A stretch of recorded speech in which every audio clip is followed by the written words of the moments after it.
Përshëndetje nderuar teleshikues, do të jemi së bashku me lajmet këtu në televizionin Skan. Pensioni mesatar në qytet është rritur me afro 28 euro në 5 vitet e fundit, ndërsa pensionet rurale me rreth 25 euro. Në të njëjtën kohë janë rritur edhe të ardhurat mesatare të pensionistëve. Skema e pensioneve po përballet me një presion më të lartë sipër nga numri i pensionistëve, por edhe nga nevoja e vazhdueshme për rritjen e masës së pensionit në mënyrë që të jetë në sinkron me ndryshimet në koston e jetesës.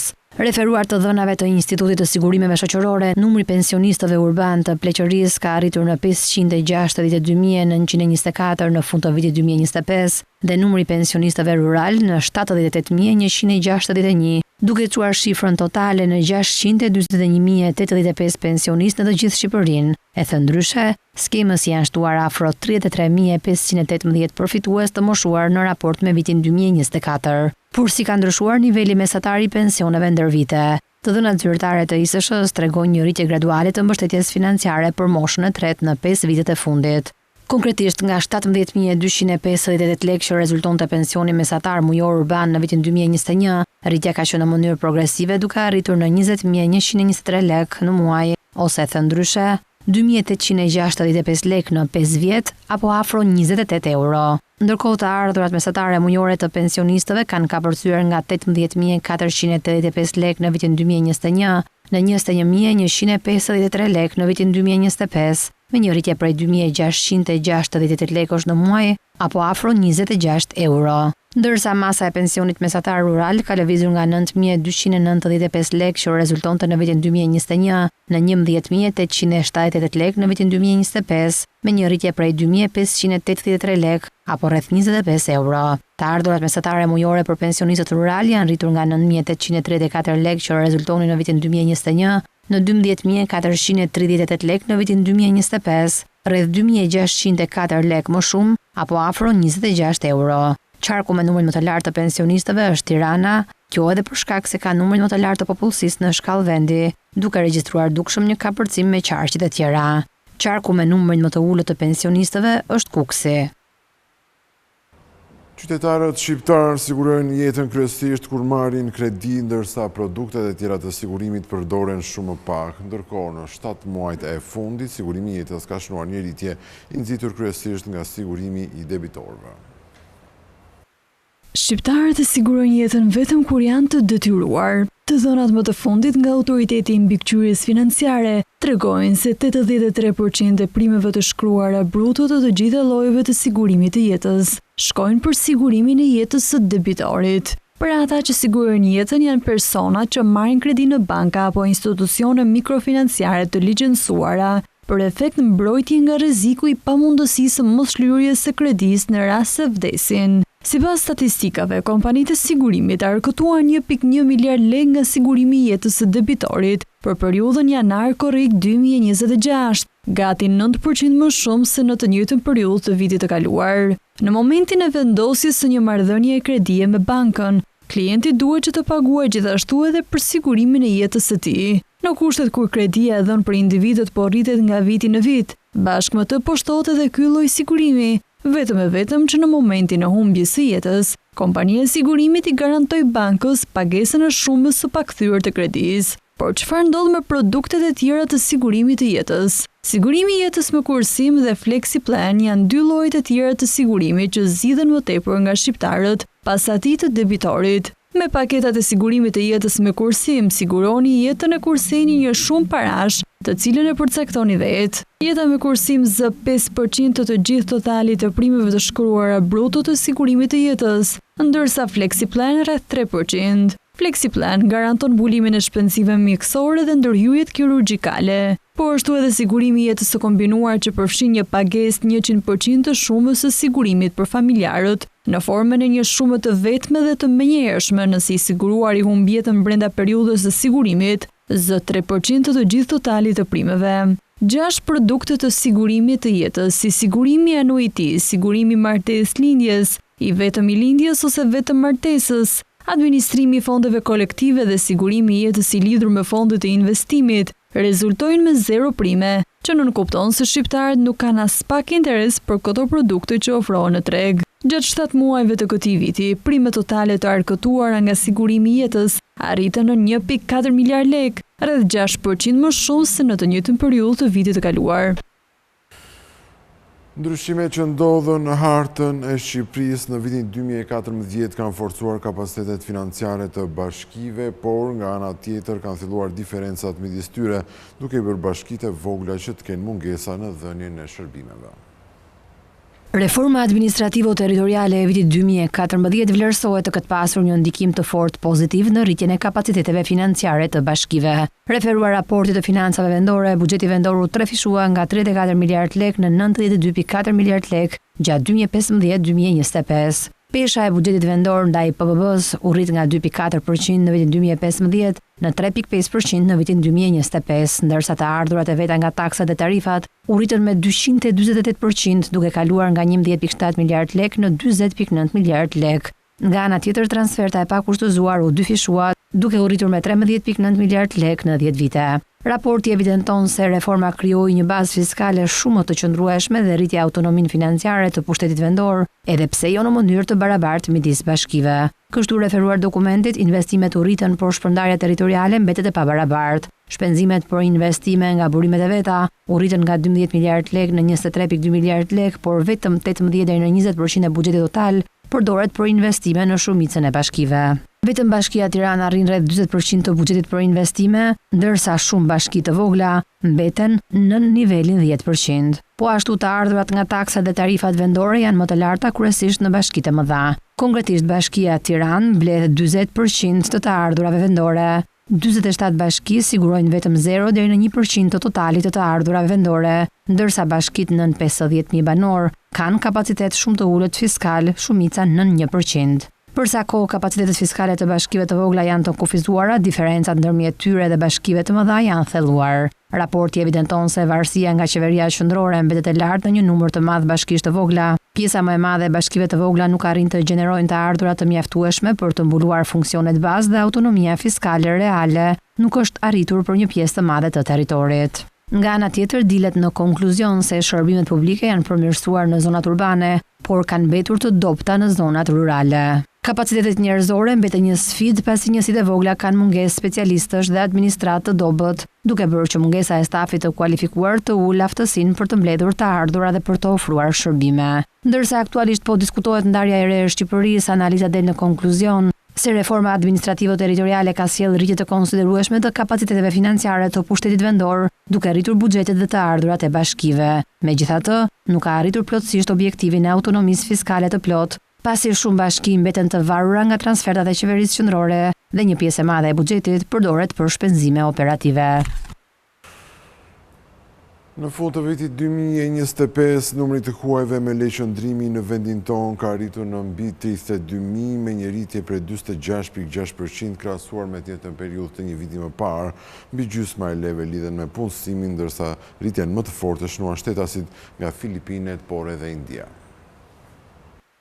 Numri të huajve që jetojnë me leje qëndrimi në Shqipëri është rritur ndjeshëm gjatë vitit 2025, nxitur kryesisht nga ardhja për punë dhe nga shtetasit e vendeve aziatike. Sipas të dhënave të Instat, në fund të vitit që lan pas në Shqipëri rezultonin rreth 32.000 të huaj me leje qëndrimi, ose 46.6% më shumë krahasuar me një vit më parë. Në vitin 2024, numri i tyre vlerësohej në rreth 21.900. Të dhënat tregojnë se prania e huajve në vend është rritur me ritme të shpejta vit pas viti. Grafiku i Instat tregon se numri i tyre ishte në rreth 14.900 në vitin 2021, për të rritur në rreth 32.200 në fund të vitit kaluar. Edhe pse shtetasit nga vendet europiane vijojnë të përbëjnë pjesën më të madhe të huajve me leje qëndrimi, struktura po ndryshon me shpejtësi. Në vitin 2025, 17.000 persona ose 52.9% e totalit ishin nga Europa, me një rritje prej 18.5% krahasuar me vitin e mëparshëm. Ndërkohë numri të huajve nga Azia arriti në 9.891 persona, duke shënuar një rritje shumë të fortë prej 117.6% brenda një viti.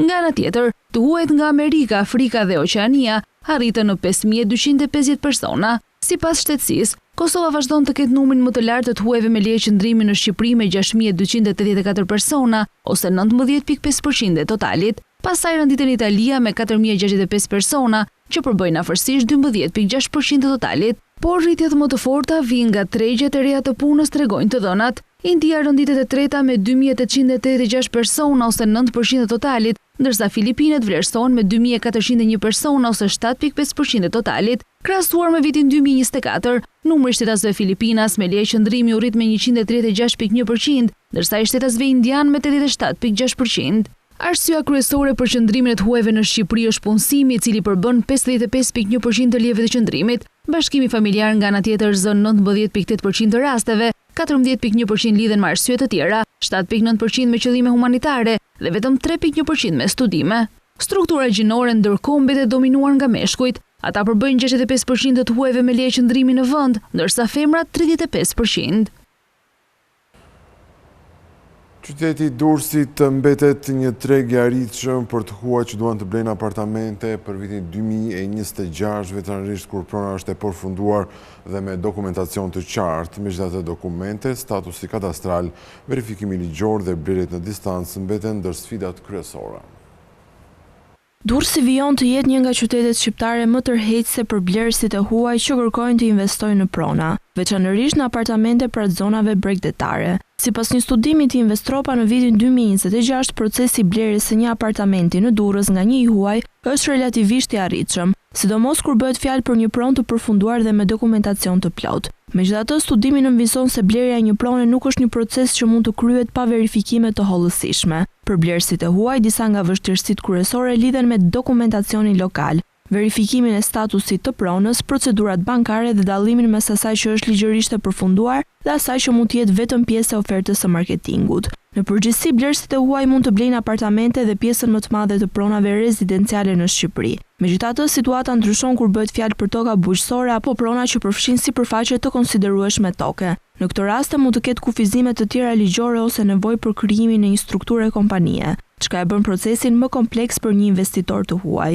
Një prej problemeve më të zakonshme të evidentuara nga studimi është dokumentacioni. Për blerësit e huaj, dokumentet që nuk janë të përkthyera ose që nuk janë të qarta mund ta bëjë procesin më të vështirë dhe të kërkojnë kohë shtesë për verifikim. Një tjetër çështje është statusi kadastral i pronës. Përpara blerjes është e rëndësishme që investitori të kuptojë nëse prona është e regjistruar dhe nëse dokumentacioni përkatës përputhet me atë që është prezantuar nga shitësi ose agjenti. Studimi evidenton gjithashtu rrezikun e blerjeve në distancë, veçanërisht kur investitori mbështetet vetëm te informacioni i marrë online ose te materialet promocionale. Një tjetër problem i përmendur nga Investropa lidhet me pretendimet e marketingut për pronat, veçanërisht në projektet që shiten përpara përfundimit. Për një blerës të huaj mund të jetë e vështirë të dallojë nëse një projekt është realisht i përfunduar dhe i dokumentuar ligjërisht apo nëse bëhet fjalë për një pronë që është ende në proces zhvillimi. Hekurudha shqiptare ka hartuar projektin e zbatimit dhe po ndjek procedurën e vlerësimit të ndikimit në mjedis për rehabilitimin e linjës hekurudhore Vor-Hani Hotit. Dëgjestat publike po zhvillohen përgjatë të gjithë gjurmës që përshkruan linja hekurudhore. Nisin konsultimet me publikun për projektin e rehabilitimit të linjës hekurudhore Vor-Hani Hotit. Hekurudha shqiptare njofton se ka hartuar projektin e zbatimit dhe po ndjek procedurën e vlerësimit të ndikimit në mjedis, ndërsa dëgjesat publike do zhvillohen përgjatë gjithë gjurmës që përshkon linja hekurudhore. Procesi nis me 24 gusht me takimet në Vorë dhe Bupsh të Krujës, për të vijuar me 25 gusht në Kurbin. Me 26 gusht konsultime do zhvillohen në Lezhë dhe Vaun e Dejës, ndërsa në 27 në Shkodër dhe Malësi e Madhe. Sipas hekurudhës shqiptare, qytetarët ftohen të marrin pjesë në konsultimet përkatëse dhe të shprehin mendimet e tyre mbi projektin, ndërsa zhvillimi i dëgjesave është pjesë e procedurës së vlerësimit të ndikimit në mjedis. Ndërkohë, paralelisht me procedurat mjedisore, ka avancuar dhe gara për zbatimin e projektit. Pas fazës së parakualifikimit, Banka Evropiane për Rindërtim dhe Zhvillim para disa javësh përzgjodhi 3 kompani të huaja që do dorëzojnë oferta teknike dhe financiare për rehabilitimin e linjës. Interesi për projektin ishte i lartë, me 16 kompani dhe konsorciume nga Evropa dhe Azia që shprehën interes në fazën e parë të procedurës. Sipas procedurës së Bergj, vetëm 3 operatorët e përzgjedhur në listën e finalistëve mund të paraqesin oferta teknike dhe financiare, nga ku do përcaktohet dhe fituesi i kontratës. Projekti Vor-Hani Hotit ka një vlerë totale të parashikuar prej 368 milion eurosh dhe bashkëfinancohet nga Bergj, Banka Evropiane e Investimeve dhe një grant i Bashkimit Evropian. Investimi parashikon rehabilitimin e rreth 120 km hekurudhe ekzistuese, duke mundësuar shpejtësi operimi deri në 120 km/h. Qeveria shqiptare ka vendosur objektivin më ambicioz mes 9 vendeve të komunitetit e energjisë në përdorimin e burimeve të rinovueshme në transport. Deri në vitin 2030, vendi synon që 35% e energjisë së përdorur në këtë sektor të vijë nga burime të rinovueshme. Shqipëria ka vendosur objektivin më ambicioz mes 9 vendeve të komunitetit të energjisë për përdorimin e burimeve të rinovueshme në transport. Deri në vitin 2030, vendi synon që 35% e energjisë së përdorur në këtë sektor të vijë nga burime të rinovueshme, niveli më i lartë mes Bosni-Hercegovinës, Gjeorgjisë, Kosovës, Moldavisë, Malit të Zi, Maqedonisë së Veriut, Serbisë dhe Ukrainës. Megjithatë, realizimi i këtij objektivi kërkon përshpejtim të ndjeshëm të masave, sipas një raporti të fundit të Komunitetit të Energjisë, që analizon planifikimin dhe zbatimin e masave të parashikuara në fushën e energjisë dhe klimës. Raporti evidenton se ndërsa zhvillimi i burimeve të rinovueshme në prodhimin e energjisë elektrike po avancon, në sektorin e transportit pothuajse nuk ka shënuar progres, ndaj kërkohet një fokus më i fortë i politikave në këtë drejtim. Për rastin e Shqipërisë, Plani Kombëtar i Energjisë dhe Klimës parashikon orientimin e politikave drejt elektrifikimit të transportit, zhvillimit të infrastrukturës së karikimit dhe mbështetjes së automjeteve elektrike. Sfida bëhet edhe më e rëndësishme në perspektivën afatgjatë. Sipas raportit, konsumi final i energjisë parashikohet të rritet pas vitit 2030 në shumicën e vendeve të komunitetit të energjisë, me industrinë dhe transportin si faktorët kryesorë të kësaj rritjeje. Ndërkohë, Shqipëria nis nga një pozicion relativisht i favorshëm në përdorimin e burimeve të rinovueshme në tërësi. Objektivi kombëtar është që deri në vitin 2030 ato të mbulojnë 54.4% të konsumit final bruto të energjisë, mbi detyrimin prej 52% të përcaktuar për vendin. Banka Botërore ka theksuar se teknologjia në shkolla nuk garanton automatikisht përmirësimin, ndërsa raportet e projektit së fundmi ngren edhe pikpyetje për matjen e ndikimit dhe numri real të përfituesve. Mbi 70.000 nxënës në Shqipëri janë përfshirë në mësimin përmes 216 laboratorëve inteligjent Smart Lab, por përtej shtrirjes së programit, mbetet ende çështje kyçe mënyra se si matet ndikimi real i tij te nxënësit. Smart Labet synojnë të zhvillojnë aftësi digjitale që në moshë të hershme, përmes programit, platformave digjitale, mendimit kritik, bashkëpunimit dhe zgjidhjes së problemeve. Banka Botërore ka theksuar në një publikim se pajisja e shkollave me teknologji nuk garanton automatikisht rezultate më të mira në mësim, ndërkaq nënvizohet se efektiviteti i investimeve të tilla varet nga trajnimi i mësuesve, përshtatja e kurrikulës, interneti funksional, mirëmbajtja e pajisjeve dhe mbështetja teknike në shkolla.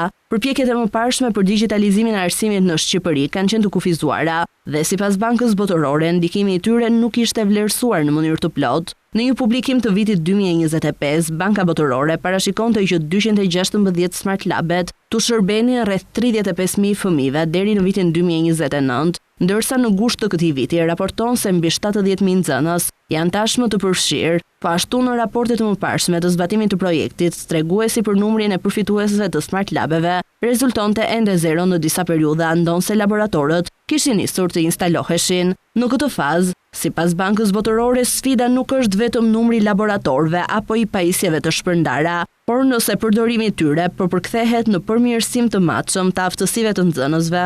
Banka Botërore paraqet programin si një investim për përgatitjen e fëmijëve për një ekonomi gjithnjë më digjitale, por rezultatet afatgjata do të varen nga përdorimi real i Smart Labeve në klasë dhe nga mënyra se si do të maten njohuritë dhe kompetencat e fituara prej nxënësve.